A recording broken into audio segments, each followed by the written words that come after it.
So my name's Erika Postell. I work for Montgomery County Hospital District. I actually just got hired on with them last month, but I worked for the city of Houston for 5 years as a paramedic, firefighter paramedic, and just 5 years there. And I just kind of wanted to move, into a different area. So I didn't want to commute anymore. My first 5 years, I was commuting from Livingston into North Houston, which was over an hour and 20 minutes drive on average, back and forth. So I decided that I'm going to live where I work. So I decided to buy a house in Montgomery County since I started a job up there, and the commute was maximum I would have to drive would be an hour to a station, but they try to work with you and station you close enough to pretty set parameters that I was looking at. Mainly, I wanted a house, obviously, that I could afford. So I had a set price. My max price was $135, and obviously whatever I could find for decent. And I wanted to make sure I had at least 2 bedrooms, 1 bath, preferably 3 bedroom, 2 bath if I could afford it. So I had actually went to buy a house in Montgomery County. I showed up to pay the inspector. I had already signed all the documents to get the process started. So the inspector went out there. A neighbor comes out, and she doesn't introduce herself. She interrupts the conversation that me and the inspector are having to ask if the previous owner still lived there, which clearly he doesn't. There's a sign up front. The house is empty. They haven't been there in a month. Yeah. So she knew that they didn't live there, right? So she interrupts the conversation. The door's open because he's in the middle of the inspection. I was just dropping off the money, and she's like, "Hey, are you the one buying the house?" Talking to him. And he says, "No, I'm an inspector." "Oh, I have so many questions for you, mostly like about sheetrock and all this other stuff." So I looked at him and I kind of just ignore her because she's interrupting the man that I'm paying to do work for me. Right. And I said, "Hey, listen, I have things to do. I don't care if you want to talk to her or not, but here's the money." He's like, "Hang on." I said, "No, I need to go. I have things to do." And I don't think she could hear me because she was too busy talking. So I get in my car, and he comes around and starts talking to me. And I noticed that she walked inside the house without asking anyone if she could go, because the door was open. So she made her way in as she's talking about how, "Oh, I think they updated the floors, and I just wanted to see and make sure yourself at home." She's like, "Okay, I don't want to fight with my neighbors before I move in. I'd like to have a friendly relationship with my neighbors." So she steps back out, and I had my windows down in my car. I'm talking to him through the driver, and I didn't know she was listening through the passenger side. So she interrupts my conversation again while we're in the middle of talking. And I looked at her. I didn't say anything. I just gave her a look like, are you serious? I'm trying to pay this man so I can leave. So I get in my car. I'm driving, and I think to myself, I can't have this neighbor for the next 5 to 10 years. I can't do it. I don't want to. I'm not home for 24 hours. I'm going to be living by myself. I want neighbors that are going to help me, not hinder me. And she said that she was a nosy person. So I was like, I can't have someone monitoring my life. I'm not paying $140,000 for someone to watch me. She told him that yes, she told him. She never spoke a word to me, even though I'm the one buying the house and I'm the new neighbor. She never asked me, "Hey, what's your name? Are you the neighbor? Are you buying the house?" She never introduced herself saying, "Hi, I'm Ty." Nothing. It was just, she came in. She's like, "Oh, I'm a nosy neighbor. I wanted to know if so-and-so still lived here," and then made her way inside the house without asking us. And then she interrupted my conversation through my car without being invited into the conversation. Wow. So I was like, I can't do this. I'm not going to do this. So I called her and I said, "Hey," I called my realtor. Her name's Carrie. So I said, "Carrie, I don't care how much it costs to get out of this contract. I'm not buying this house." So we went through the paperwork, canceled it. So we spent another month looking until I found my current house. So I felt bad for her because she'd been working so hard to find me what I wanted, and I'm busy. So she did a lot of the search for me. And it was a nice place, and she met me there. We walked through the whole shebang. So I told her, "I'm so sorry, but I can't bring myself to make that commitment with one neighbor like that. I can't imagine the rest." That's okay though. Don't feel bad for the realtor, because that's what realtors get paid for, and it's just a part of the process, right? Sometimes it works. That's what she said. Yeah. No, so don't feel bad. You need it, because I mean, just think if you had really gone through with that, that'd have been a hot mess of a neighbor to have. Seriously. Yeah, it would have been miserable. And I can only imagine that probably the other neighbors might be somewhat similar, because there was a bunch of people outside watching me talk to this guy go through the house. So I was like, I saw a few people outside, but they were doing stuff like cutting the grass, watering the plants, things. So I was like, okay, I don't know that I want to be watched at all angles. So I didn't buy it. Yeah, it was uncomfortable. Not at all. Okay, so you found, so you went back to the realtor, you let her know that this was not going to work because the neighbor was unbearable, which is actually a gift to find that out ahead of time. Rather, so really the crazy woman did you a real big favor by showing up and being so horrible and rude ahead of time before everything was finalized. So yay for you. Yeah, that's what she said too. She's like, at least you found out now before you got too committed to it. It worked out. Okay. Well, I'm glad it worked out. So now you go back to the realtor. She starts the search again, and then you guys are able to find another good place for you. So tell me about that place. Like what was it like when you first walked in? Did you know that this was the place, or did it take a few times? No, the first time I walked in, as soon as I walked in the house and did the walkthrough, I told her, I was like, this is the one I want. It had been on the market for, I believe, 2 or 3 days when I saw it. And the pictures actually matched what the house looked like. Really? Yeah, which, normally doesn't really, the pictures usually look better.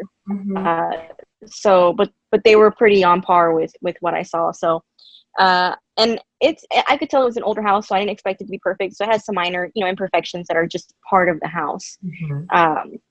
So yeah, when I walked in, I saw where the bedrooms were. I saw how the kitchen was set up. I was like, this is going to work for me.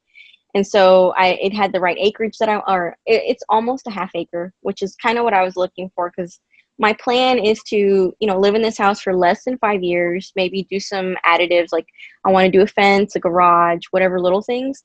And then hopefully the value goes up. I can either resell it or rent it and then purchase a bigger home. So, moving towards bigger and better things. Yeah. So this house was perfect because it was in my price range. So we negotiated, and it worked out for both of us because they got what they wanted and I got what I was willing to pay for max. So everything so far has fallen into place really well with this house. There really hasn't been any hangups. Oh, that's been so good. I'm so glad. And so it's funny how you say that, because I've heard this a couple of times now doing these interviews, how the pictures matched the house and how important that is when people look at the home, that, oh, these weren't just doctored up, touched up photos and the house looks like crap. Yeah. The house looks nice and the photos look nice. So as the person buying the home, does it kind of make you trust what you're being told and what you see more when things match rather than, when they don't? Oh, absolutely. So when I was looking at some of these other houses, because I stopped at a bunch of them. I didn't get to go inside, but, I drove by a bunch of houses. So if the picture outside really didn't look like the home itself, like, okay, that's obviously glamored up with filters here. You go outside and there's, rotting wood all at the bottom that they obviously doctored out or whatever. So I was like, okay, I don't want to buy from people like that. So that was a big risk, or a flag, I should say. It was a big flag for me. Yeah. So those houses that look decent, because we looked at houses like that here in Aldine, because I wasn't sure if I wanted to live here and stay for Houston or move over. So I did a little bit here in Aldine, and a lot of those houses looked really nice on the photos, but there's a lot of damage from the flood. And they didn't mention it, they didn't show it, but walking through on the outside, you could see it at the bottom. So it's like, you should probably let people know that this is a previously flooded house. And some of them didn't mention that, some of them did. If it mentioned that it was flooded, then I consider that house more than if I just completely, cross it off the list. Yeah. Okay. That makes sense. Yeah. I wouldn't buy from people who misrepresent anything either, because, you never know how deep that goes. So exactly. Tell me about the house. Was the house completely filled with the other people's furniture and things on the walls, or was it staged to where it was kind of empty? So they were still living in it. and we set the appointment. So obviously they stepped out for it. So yeah, all of their personals, they hadn't even packed anything. They were still fully living in it when I got there. Okay. But it looked like they maintained, like they obviously cleaned it up. The floors were swept, the counters were wiped. So, it looked nice enough to where even with all their stuff there, it showed that seeing their personal stuff there kind of gave me an idea of what it would look like if, I put the same type of furniture there. So I actually liked that their furniture and stuff was still there. Oh, okay, that's good. Yeah. So it worked Yeah. for you. Okay. It did, because it gave me an idea like where to put the couches, where to put, the dining table, what kind of dining table I might want, or if I want a breakfast table. Like it gave me ideas like that, and how big of a bed I might put in each bedroom. So yeah, it helped a lot. Oh, okay, that's good. So where are you now in the process? Have you closed on the home, or are you about to close on the home? I'm about to. So she contacted me today, said that we're going to close hopefully tomorrow or Wednesday. She's submitting all the documents for it. So hopefully by Wednesday I'm done. Nice. So you're excited, obviously. Yeah. Ready to get those keys. That's cool. So tell me about the finance process. Was that nerve-wracking for you at all? Was there a part of it that was difficult for you, or were you pretty comfortable with it? So since it was my first time buying a home by myself, I was a little bit nervous because I didn't know if I was going to be able to afford it. It's kind of like buying a car where you're thinking, okay, I can afford this much, but then when everything starts to add up, you're like, oh, I didn't account for this, this, and this, and this. So I was apprehensive, but I was like, you know what? I need to just go ahead and do it. So the agent that worked with me on the financing was really helpful, and she answered all my questions. So all the documents, I definitely read through them line for line to see where I was at in the finances of it. So she contacted me. She made it really easy for me, even with my concerns. And I told her, I said, hey, I don't know that I can afford this much or that much. She's like, well, it's not going to be that much. This is what it is. So if I had a question, she would explain it in detail so that I understood it. Then she's like, hey, I think the interest rate is going to go down. So I'm going to contact you tomorrow, let you know if it goes down. And if it does, we'll lock it in, which is exactly what happened. So she was definitely watching out for my best interest, because I think the initial interest rate was going to be 3 point something, and it came down to 2.3. So it actually, yeah, so it really benefited me. Awesome. Helped a lot. That's so good. Okay. So you mentioned that this is going to be your home for around the next 5 years or so. So where do you see yourself after that? Do you see yourself maybe buying a bigger home, or you keeping that home and maybe renting it, or renting it out and then buying a bigger home? Do you see this home as also from a financial standpoint as an investment? Yes. So the whole time I've actually looked at it as an investment, where I can obviously live comfortably. So my plan was to get a house like this that I could upgrade, and then what I'd like to do is rent it out if possible.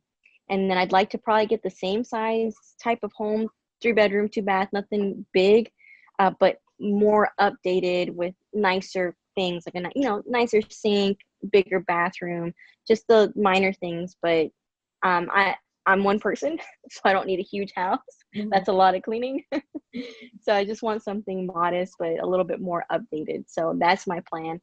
My mom and my sister each have 2 houses extra that they rent out, and they use that for supplemental income. So I was hoping to follow steps with them, buy a house, fix it, and then use it as an investment. So I'd like to end up like them, where I have 2 houses that I can maintain. The income I, bring in so what they do is the income they get from those houses, they save it in a separate account, and then they use it to keep maintaining the home. And whatever's extra, they will, use it as per se profit, I guess. So that's how they manage it. And that's what I'd like to do, is to have something similar. Oh, that's my plan. Cool. That's so cool, because I love hearing about how people within their families have learned about finances, and so it's cool that your mom taught her girls how to do that, and how to invest that way. That's really good. So are there any other good things that she taught you that are helping you now financially as you move into becoming a first-time home buyer? Yes.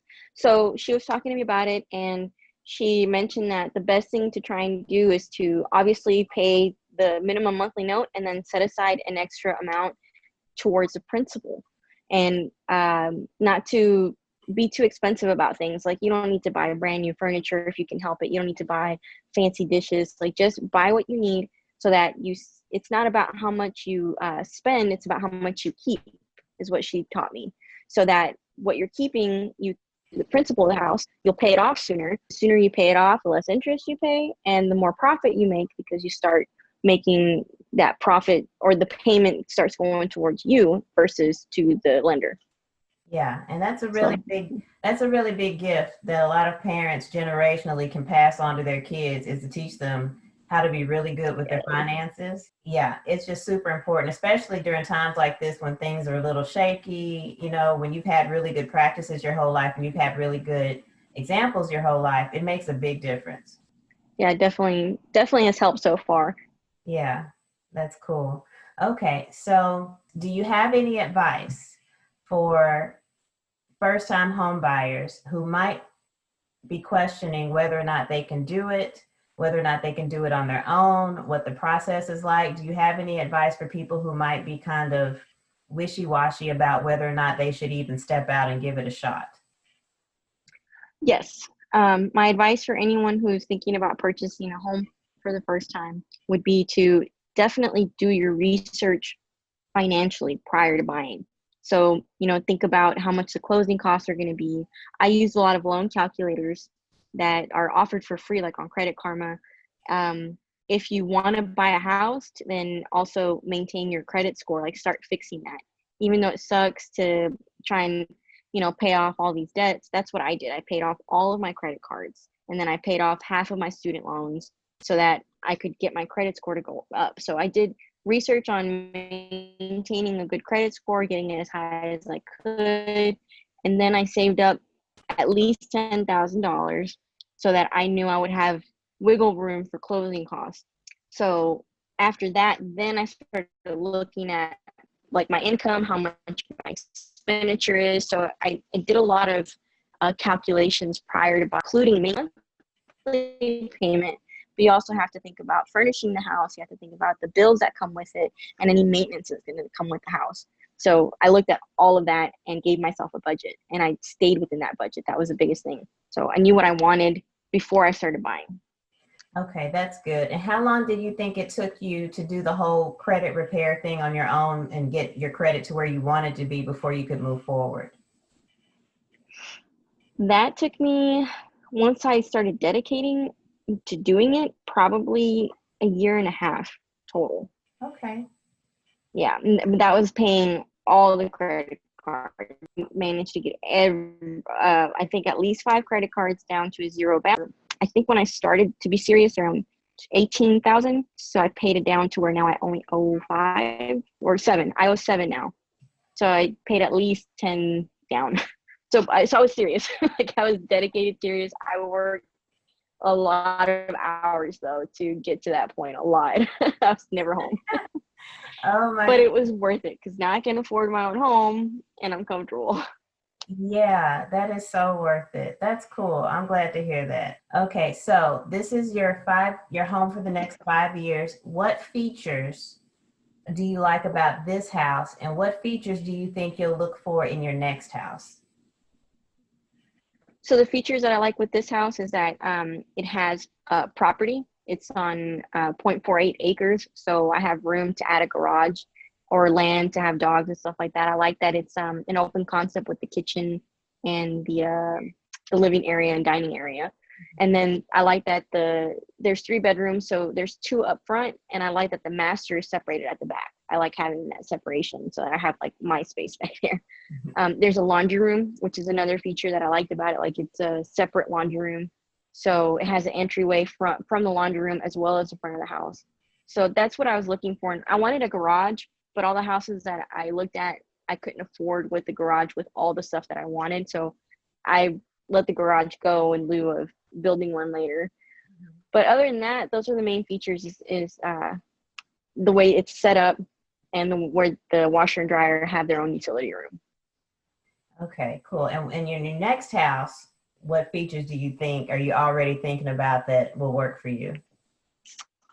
Probably just having a garage and a fence for sure, and then maybe having an extra or a bigger kitchen and living area. The bedrooms are good sizes, but probably just a little bit larger living area. And I'm willing to sacrifice bedroom space for that since it's just me. You know, I just want a bedroom for myself, an extra guest room, and I wanted an office room. So that's why I was kind of buying for 3 bedrooms. But in the next house, definitely I'd like a fence and a garage just because I would feel safer like that, you know, living alone.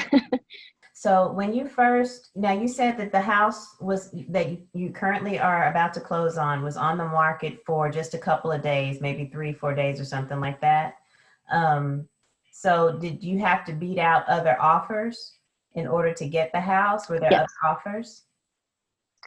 They said there were other offers. I don't know what they were. They're not going to disclose that to me, but they mentioned that they had 2 or 3 other offers and that they were just going to take the best one. So my initial offer was 134 with them paying all of the closing costs. So when they came back, I think I went up to 135 and paying half of the closing costs is what I told them I do. Because I had been looking long enough that I knew I wanted that house. So I was like, well, if I pay half the closing costs or a certain amount of it, I think they'll probably take it. So they did. They said it was a better offer. Okay, yeah, because I've heard that from other people that in this climate, they're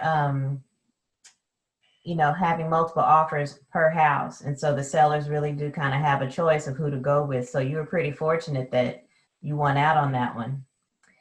I think I've asked you everything. Can you think of anything that you want to share that I didn't ask you? Oh, the other thing that I looked that with the house was flood zones. You know how it's been a thing lately, these past couple of years. And so my house is actually in a medium flood zone. And I looked at the survey and I looked at the way, because there's a small creek that runs behind it. It's like 10 feet, maybe if that, but it does catch a lot of the water. So being in a medium risk flood zone meant that I had to pay for flood insurance, but the house has never flooded.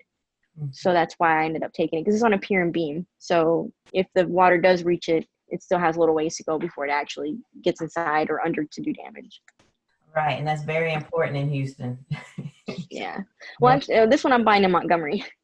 Oh, that's right. That's right, in Montgomery County. Yeah, Yeah. But it's very important. Yeah, yeah. We've learned over the years.